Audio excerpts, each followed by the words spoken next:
Ya boy! Ya boy! Ooh, look how it looks too. Are they students of Nikola Tesla though? God, Jeez, 2 for 2! shit, what is that weapon? Is it a gun? Yeah. That's a weird looking sword! What's good, YouTube? It's your boy Vontae, the day portion of Mugen Eclipse. And it's me, Mr. Twitchy, the night portion of Mugen Eclipse, here for 3-3, Season 3, Episode 3 of Demon Slayer. Man, okay, so last week we got some training. A lot of good training session here. We even both said I think this is like probably one of our top 2 favorite training sessions in this series. I really like the whole mechanical doll situation. But we started out the episode pretty much meeting, or I guess formally being introduced to Tokito for the first time. He's very like, I don't know, just very empty inside, but he also is kind of rude. So it's like, damn, that's a tough person to even deal with. I even said, I was like, yo, if I seen somebody like that in real life or know somebody like that in real life, I'd be pissed off, because it's like, how do you even get through to a person like this? So that's something right there. We meet Kotetsu, who is a swordsmith in the making, young man in the making. He's 10 years old. There's a lot of good comedy throughout the episode. We seen Tokito, he wanted to get the key from Kotetsu to train using the Yoriichi Type 0 mechanical doll. He ends up training with it. He breaks the arm off of it. The doll had 6 arms. And the reason why it has 6 arms is because it's a replica of somebody from 300 years ago in the Sengoku period. But the reason why it had 6 arms specifically is because they couldn't really replicate the actual moves of that person. So the 6 arms is there to compensate for, you know, so it can actually be on that level like him. So that was really crazy. The doll has over 108 moves. Insane. Eventually Tanjiro starts training with it as well after he's seen Tokito train with it. And yeah, training arc commences and he was doing his thing. It was a lot of hard work, but Kotetsu was in this corner trying to hype him up, and he finally got through to it. I think it was 2 times he was getting better and better. So yeah, but you got anything to say or anything that I missed in the little recap? Just one final quick point is that there was a legendary sword stuck within the spinal cord of the Yoriichi Type 0, and Kotetsu thought it might be the legendary weapon that Kanroji was hinting at earlier in the arc. So yeah, and that's where we left off at. So I'm very intrigued on how kind of like for the next episode, this episode, like where, because I don't really even remember, because by the way, to let you guys all know, we read the manga. We're going to be saying that, reminding you guys just in case for all the new people.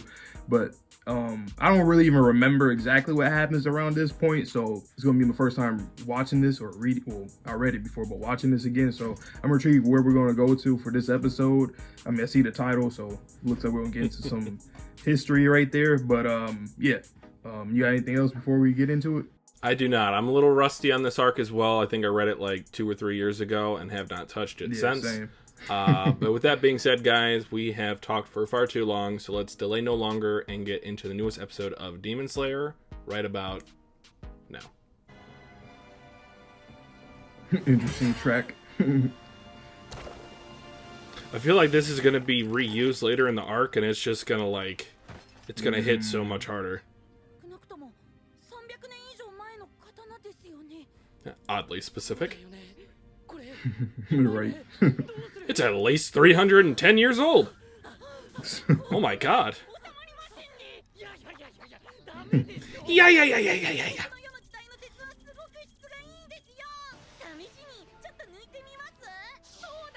Was this King Arthur? Right. You don't even show it. Excalibur. It's already out. Oh, and it's rusted. What the? Oh my god. He's back. Jesus Christ. I'm not gonna lie, I think Renji might need a gun in Bleach. Only way he can keep up. Put the sword down, man. It's not working for you, bud. We will always have Renji slander on this channel, just so you know. Golly, he is jacked. What? Wow. They throw rocks at him?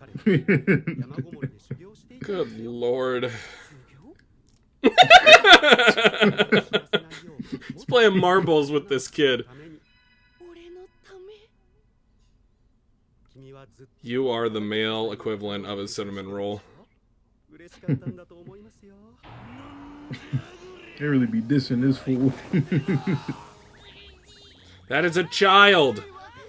I'm sure some people are put off by this, but like this is part of the charm for me for Demon Slayer is in between all of the action sequences, you can just, you know, you can catch your breath with these laughter bits. Yeah, for sure.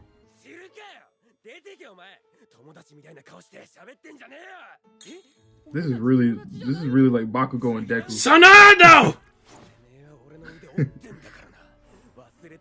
Oh yeah, no, I did forget about him breaking the arm. Hey, get wrecked. Her hair and everything.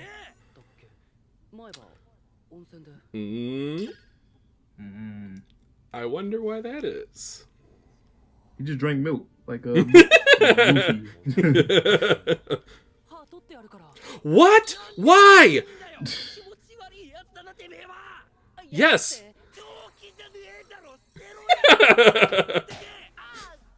Ah! For Nezuko, when she like reverts back to like a smaller child, is it like also a mental thing, or is it just to make it all cutesy for the viewers? I want to say that, I mean, she has less than her baseline intelligence ever since she turned into a demon, but I think it's emphasized whenever she turns into her chibi form. Okay, yeah. Okay, that makes sense.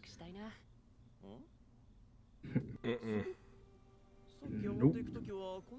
I am turning around. I don't care. Oh, who put that vase here? Hey, anybody forget? Hey, yo, Roger! Oh, Roger! Remember how we talked about these little like cool down moments, comedy, and the cutesy moments? If you didn't have that, you would just be depressed watching this show. Yeah, like really depressed watching this. Really depressed. The red outlines in the ink? Yeah. It's a small touch, but I like it. That is just so weird, bizarre. It's so fire, though. Like, I have never seen anything that gross. That's how you know the stakes just get crazier and crazier. We have 2 upper moons to deal with in one arc. What? How do you wake up someone like that? That's wild.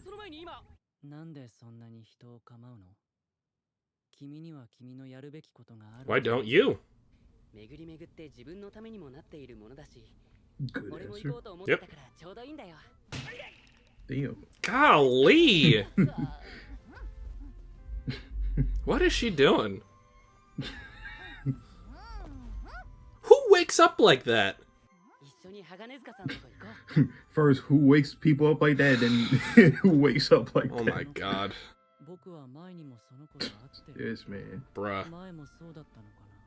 It's kind of funny because he really wasn't paying attention back then when that whole thing went down with oh my god. Tanjiro and Nezuko. Bobblehead trio. Oh. That's how this is introduced.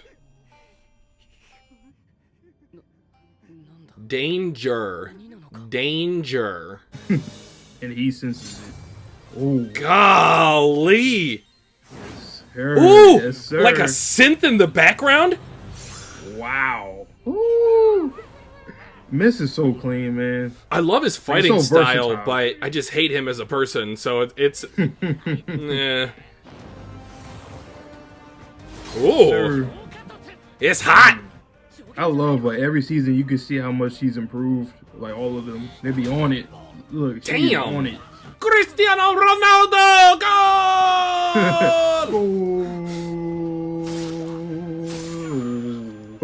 I don't remember this. Yeah. See, from manga to anime, it's really different. It's a different, whole entire different playing field, man. Ew. Wild. This is AOT-esque?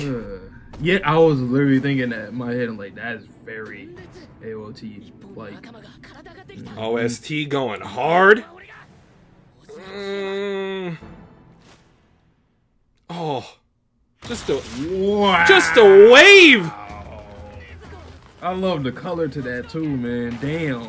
I was curious how they were going to do that. I think it's appropriate given Tokito's color on the end of his hair.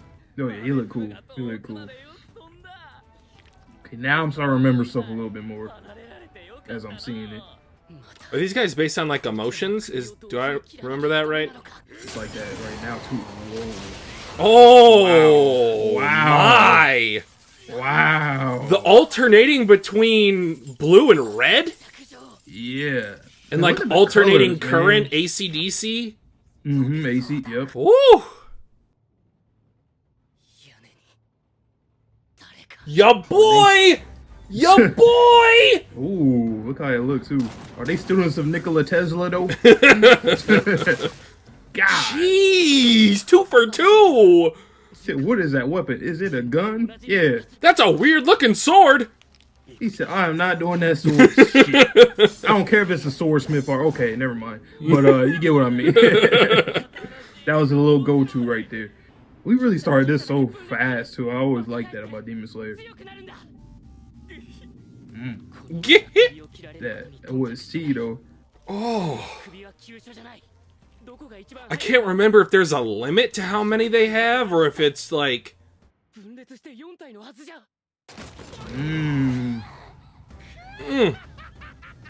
dun dun dun dun dun dun dun dun dun dun dun dun. Whoa. This is Upper Moon 4 for you.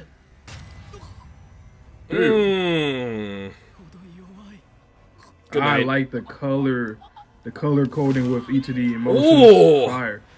His is like sadness and his blue. Anger was red. Yeah. What the? Wow. Woo! That's ridiculous. For you to even prevent yourself from falling 100% of your speed down to the floor, that's impressive. Yeah. Very impressive. Like, that's wild. Ew. Ew. Ew! Wow. Get off of my leg! Damn. Oh.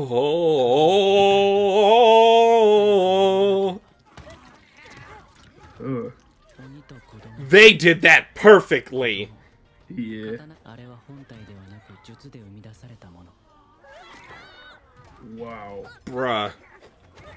It's glistening. Like, they're the only studio that really don't get slandered for no CG ever. They can do whatever they want. It looks fantastic. 2D, 3D, it does not matter. They're really good at what they do.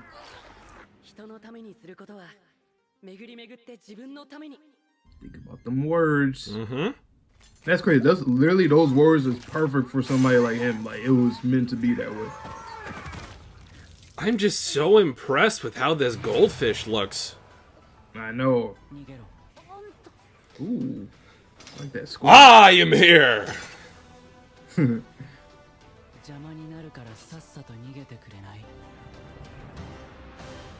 Why do I feel like this is the end? God damn it! I feel like it just started. It just started. I know. Really like the colors in the series in general, but in this episode I really liked like the AC current thing. Mm-hmm. The different colors for the emotions of Huntengu. It's fire though. It's always like all the series that we react to, they're always so fire for different reasons. And this one is always for my eyes. It pleases my eyes a lot. Mm-hmm. So yeah, anything specifically in the episode you want to talk about? So let's talk about my boy, because he's my boy and will forever be my boy. And that is our boy Genya, or as we affectionately call him, Genya. He showed up on the scene and immediately took off 2 of the heads of Huntengu. And then he was surrounded by 3 of them, plus the one in the sky that took Tanjiro off. And we also saw him get stabbed directly through the chest. Vante and I will not spoil you guys, but there is some great stuff upcoming with him. Yeah, I can't wait for you all to see it, hopefully with us, but also for yourselves. And they slightly, ever so slightly hinted at it in this little conversation with Tanjiro, very slightly. Really, it's not even a hint for real, because you don't have any kind of context on it, to be honest. Oh no, there's no precedent for this. This is uncharted waters. We started off quick. I forgot how quick it started, to be honest. I really don't remember it popping off like this from when I read it, because all we did was like, okay, we like went to sleep, pretty much, and then it just kind of started. They're chilling at the inn, and all of a sudden you have an upper demon opening your door. What? Yep. Haganezga, that situation. Why they always gotta diss the boy like that? Like, I understand, but damn, like, cut him a break. You know, he be stressing. Y'all be making him stress even more, the way that y'all treat him. It is consistently, he is mocked for the level of his swords, because Tanjiro, obviously he's the main character. He's gone through 3 of them bad boys by now. Yeah. Like, yeah. It might be the swordsmith maker at this point, because 0 for 3? Right. Who's to say? Nezuko was able to transform into her adult demon with the vine on her body form immediately. So she has definitely been training, or at least that's my assumption. So she's been saving up her nutrients from sleeping for so long in order to access this new form. And she immediately recognized the danger because Tanjiro pulled out the flame breathing and the demon dodged his attack. So she therefore pulled out her form and tried to protect him. Wasn't fast enough to catch Tanjiro from going away with Hantengu's flying form, but he did tell her to help save Genya. So it's a win? Question mark. Right. And I do appreciate, I mentioned it too when I seen her go into that form and seeing Tanjiro use the fire breathing, like it, or sun breathing. It's just cool to see their level up every arc, every season, because other seasons you'll see them, you know, starting off from more of a base, or this is like their new base form almost, or they're getting to that point where this is like, okay, this is our go-to. And they knew it instantly. He's like, okay, that's a demon. That's an upper rank demon. I have to make sure he doesn't kill anybody here. He was like, oh, he just dodged an Hashira's attack. All right, we got to be on it. And so I always like that as the seasons progresses and our characters progress as well, it's always cool to see that they're always going to be on it. Because a lot of times in certain animes, there's certain characters that like, and this is not slander either, but like Luffy, for example, in One Piece, all right?